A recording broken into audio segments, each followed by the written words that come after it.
Hello everyone and welcome back to my YouTube channel being pharmacist. I hope आप सब अच्छे हो। और आज के इस वीडियो में हम लोग बात करने जा रहे हैं रिगार्डिंग द CUET और common university entrance test for post graduate और CUET PG के एग्जाम के ऊपर। ठीक है, examination for M pharmacy and pharm D PV. तो एम फार्म और फार्म डी पीवी के लिए जो एग्जाम होता है वो SCQP 23 जो क्वेश्चन पेपर है उसका कोड है। इस कोड को आप लोग जरूर याद रखना। अभी तक क्वेश्चन जो एग्जाम का डेट है फॉर दिस ईयर वो अब तक अनाउंस नहीं हुए हैं, लेकिन मार्च में आपका एग्जामिनेशन होने वाला है। और कुछ कुछ स्टूडेंट्स का क्वेश्चन था कि मैंने 2 पेपर का फॉर्म भरा है, तो आप जब एडमिट कार्ड आएगा तो उसमें कौन से डेट में आपका क्या एग्जाम है वो सब लिखा रहेगा विद द सेंटर डिटेल्स। उससे पहले भी कौन से एग्जाम पर्टिकुलरली किस डेट पे होगा वो सारी चीज़ें जल्दी ही वेबसाइट में आ जाएगा। तो इससे पहले हम लोगों ने एक वीडियो बनाई है regarding the CUET PG which is very important. आप सबको ये वीडियो ज़रूर देखना चाहिए, तो इस वीडियो को आप लोग ज़रूर देखना। Inform institutes under CUET PG examination. मतलब एक ही एग्जाम से आप लोग इंडिया के 40 कॉलेजेस में एडमिशन ले सकते हो थ्रू दिस एग्जामिनेशन। अब उनमें से सेंट्रल गवर्नमेंट के इंस्टीट्यूट्स है, स्टेट गवर्नमेंट की यूनिवर्सिटीज़ है, गवर्नमेंट कॉलेजेस हैं एंड प्राइवेट यूनिवर्सिटीज़ है। तो कौन से यूनिवर्सिटीज़ अच्छा है from state, from central, from private, वो सभी मैंने इस वीडियो में डिस्कस किया है। तो मैं आई बटन पे टैग कर रहा हूँ और एंड में भी इसको टैग कर दूंगा। आप वीडियो को ज़रूर देखना, लेकिन उससे पहले इस वाले वीडियो को देख लो। तो सबसे पहले आपको आ जाना है NTA के जो ऑफिशियल वेबसाइट है ना, डिपार्टमेंट ऑफ हायर एजुकेशन के CUET PG आप लिखोगे तो आप लोग डायरेक्टली इस वाले वेबसाइट पे आ जाना। ठीक है, सो बेसिकली आपको करना क्या है, यहाँ पे आके सिलेबस एंड एग्जाम पैटर्न, ये दोनों हम सब के लिए सबसे ज़्यादा इंपॉर्टेंट है। तो ये है ऑफिशियल वेबसाइट गाइस। ओके, यहाँ से आपको जो 2 चीज़ें मिलेंगी, एक है इन्फॉर्मेशन ब्रोश्योर। इन्फॉर्मेशन ब्रोश्योर को आपको डाउनलोड कर लेना है, इसमें आपको सारे डिटेल्स मिल जाएंगे। और सेकंड आपका सिलेबस है, तो मैं आपको दोनों ही यहाँ पे बताऊंगा। सबसे पहले हम लोग ध्यान देते हैं इन्फॉर्मेशन बुलेटिन पे। मतलब इन्फॉर्मेशन बुलेटिन में एग्ज़ाम के रिलेटेड सारे जो चीज़ें हैं वो लिखा है। तो यहाँ पे एलिजिबिलिटी एंड क्वालिफिकेशन ये सब तो आपको पता ही है, रिजर्वेशन पॉलिसीज, एंड उसके बाद है choice of cities, admit card, important instruction for the CUET PG examination. Alright, ये सब आप लोग एग्ज़ाम से पहले ज़रूर थोड़ा सा स्टडी करके जाना, क्योंकि बहुत ही इंपॉर्टेंट है। ऑलराइट, ये है display of answer keys for challenges, मतलब एग्ज़ाम हो जाने के बाद, है ना, मिसलेनियस। ओके, तो हम लोग चलते हैं सबसे पहले जो फर्स्ट पेज है, this is the CUET PG 2026 brochure, right. तो यहाँ पे आप लोग देख सकते हो सारे कॉन्टेक्स्ट वगैरह लिखा रहेगा, इंक्लूडिंग लास्ट में आपको जो एनेक्सियर्स वगैरह है वो सब भी मिल जाते हैं regarding the admission and everything. तो यहाँ पे डेट्स पे ध्यान दो। तो सबसे पहले डेट्स, तो मंथ है मार्च ऑफ 2026। तो मार्च में आपका एग्जाम होने वाला है, अभी फरवरी इज ऑन गोइंग। तो आप लोग प्रिपेयर हो जाओ इस एग्ज़ाम के लिए, क्योंकि इस एग्ज़ाम से आप लोग बहुत सारे कॉलेज में एडमिशन ले सकते हो। तो ऑलवेज ट्राई कि जितना अच्छा, जितना ज़्यादा स्कोर आप लोग इस एग्ज़ाम में ला पाओ। ठीक है, इट्स नॉट लाइक GPAT की GPAT में जस्ट एक ही कट ऑफ होता है, उस तरीके से यहाँ पे नहीं होता है। यहाँ पे आप जितने ज़्यादा मार्क्स लाओगे उतने आपके चांसेस है कि अच्छे यूनिवर्सिटीज़ में आपका काउंसलिंग में शॉर्ट लिस्ट में नाम आ जाए। ठीक है, अब ड्यूरेशन ऑफ एग्जामिनेशन होने वाला है आपका 90 मिनट्स का। 90 मिनट्स होने वाला है आपका ड्यूरेशन। PWBD कैंडिडेट्स के लिए एक्स्ट्रा 20 मिनट्स दिया जाता है। Okay, all right guys, timing of the examination फिलहाल ये सब बाद में आपको बताए जाएंगे। And this is regarding the form fill up and all. तो ये सब तो हमने ऑलरेडी बात हमने कर लिया है। अब एग्जामिनेशन पे ध्यान देते हैं। ठीक है, तो GPAT एग्जाम जैसे आप देते हो उसी तरीके से CUET PG भी एक कंप्यूटर बेस्ड टेस्ट है। ऑल राइट, एग्जामिनेशन है कंप्यूटर बेस्ड टेस्ट, जो मीडियम है। सो मीडियम्स पे ध्यान दो। The medium of the question paper for CUET PG will be in English as well as in Hindi.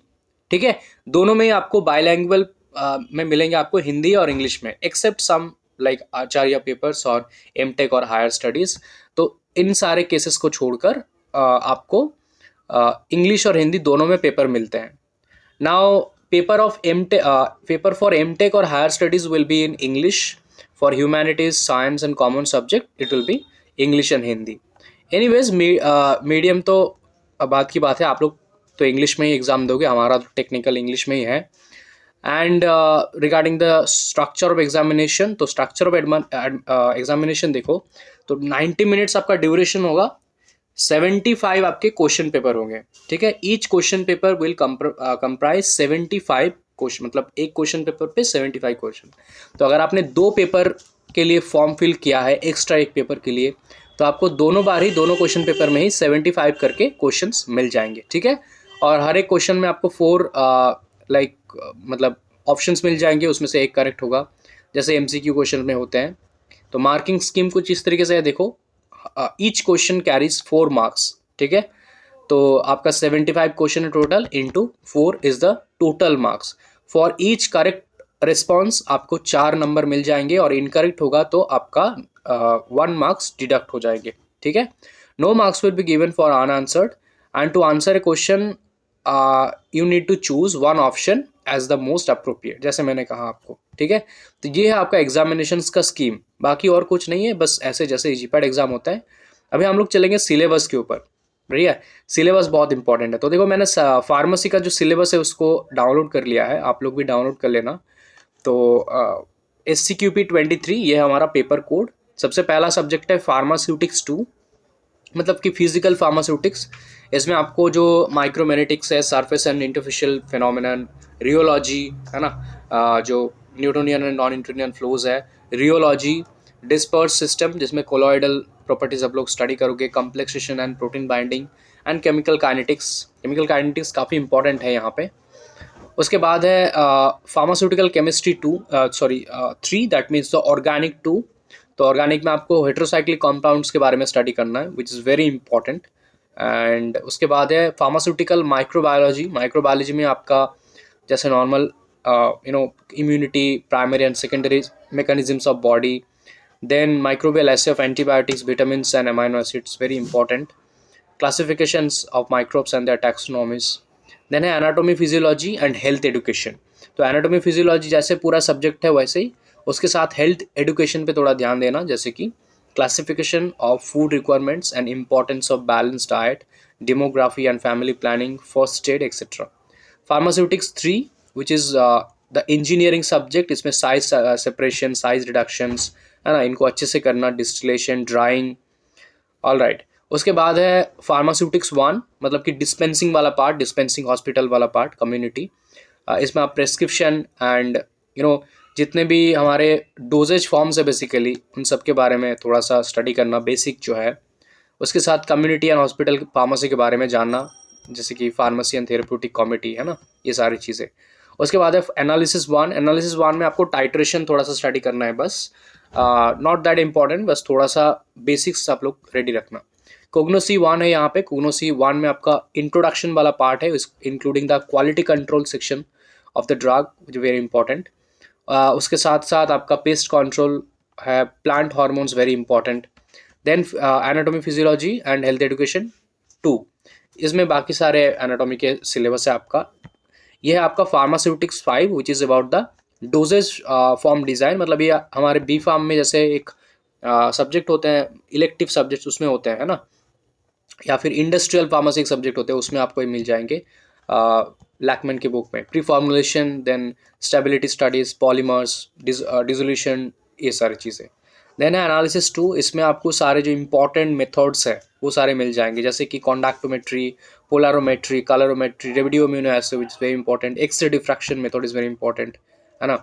उसके बाद है आपका chemistry 4 which is biochemistry. Biochemistry में आप लोग एंजाइम्स को अच्छे से करना, बहुत अच्छी तरीके से, and genetic code, protein synthesis part को अच्छे से करना, ऑल राइट। और मेटाबॉलिज्म तो है ही, कार्ब्स के है, लिपिड के है, एंड जो प्रोटीन के है ना, तीनों के ही।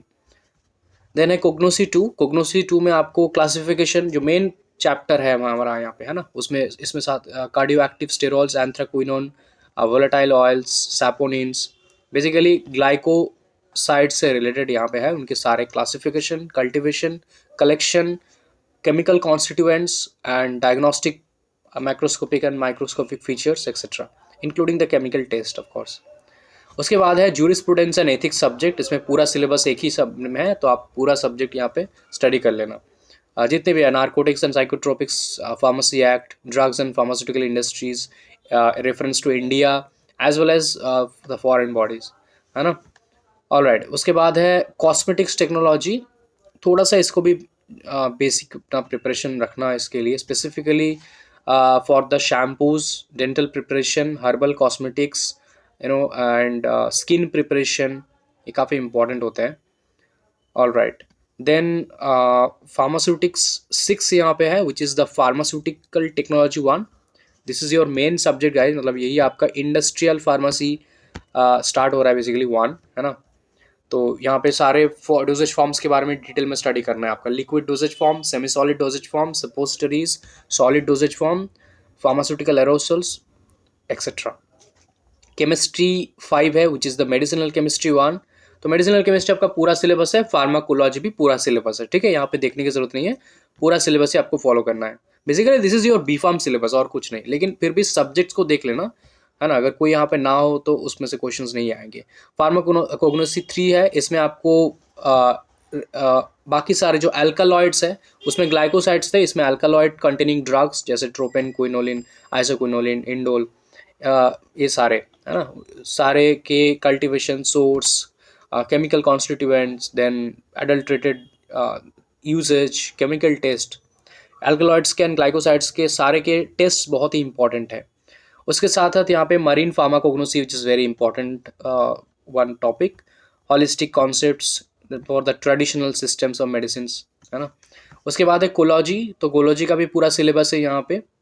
और यहाँ पे फार्मास्यूटिकल टेक्नोलॉजी 2, इसमें आपको बाकी मिल जाएंगे जैसे कि माइक्रो इनकैप्सुलेशन, है ना, parenteral products very important, then pre filling treatment, novel drug delivery system, ophthalmic preparation very important.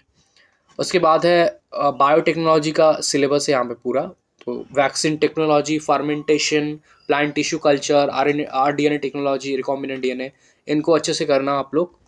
Okay, medicinal chemistry 2 है यहाँ पे। मेडिसिनल केमिस्ट्री 2 में आपका बाकी का सिलेबस है बेसिकली और कुछ नहीं। पैकेजिंग टेक्नोलॉजी है फार्मास्यूटिक्स 9, तो पैकेजिंग के बारे में आप लोग थोड़ा सा बेस स्टडी करके रखना, डिफरेंट टाइप्स ऑफ पैकेजिंग, है ना। पैकेजिंग फॉर सॉलिड सबसे ज़्यादा इंपॉर्टेंट आपका है यहाँ पे glass packaging materials, types of glasses, ये वेरी इंपॉर्टेंट है। और जो अपना पेरेंट्रल्स के लिए जो पैकेजिंग होता है वो बहुत ही इंपॉर्टेंट है, ठीक है, अच्छे से करना उसको। ऑल राइट, देन कोलॉजी 2 है यहाँ पे बाकी सारा पार्ट। पैथोफिजियोलॉजी सेक्शन भी इसी में इंक्लूड कर दिया गया है थोड़ा सा। ऑल राइट, देन फार्मास्यूटिक्स 10 है यहाँ पे, बायोफार्मास्यूटिक्स एंड काइनेटिक्स। इसमें आप लोग जो कंपार्टमेंट मॉडल्स है उनके बारे में थोड़ा सा स्टडी करना रखना।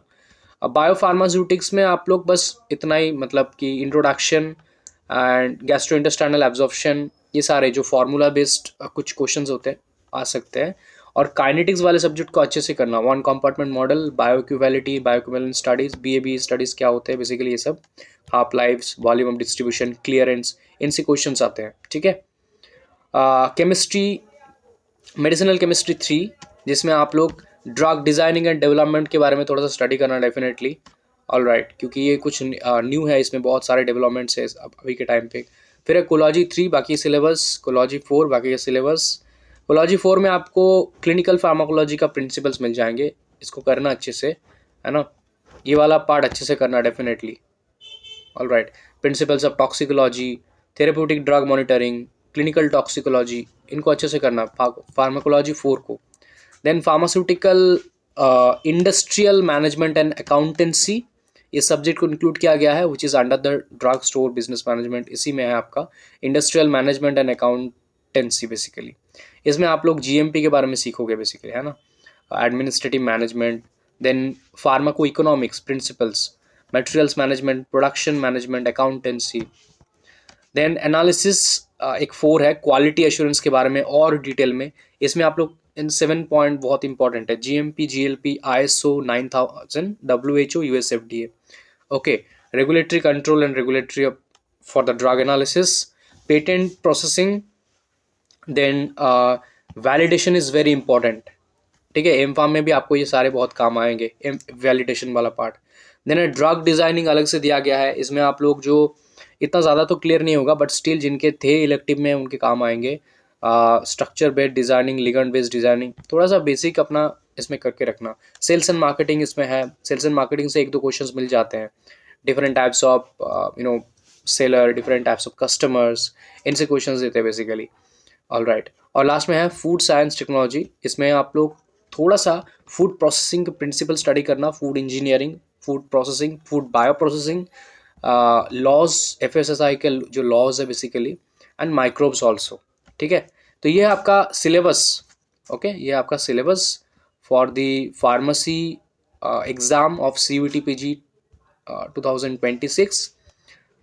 इसी सिलेबस को हर साल ही फॉलो किया जाता है बेसिकली। एंड लास्ट मतलब पहले कुछ सालों में इसके पेपर जो है थोड़ा बहुत इजी आते थे, लेकिन लास्ट कुछ ईयर्स में इसका पेपर भी GPAT जैसा ही आया है। किसी किसी टाइम पे तो थोड़ा हार्ड भी मिला है पेपर GPAT से भी।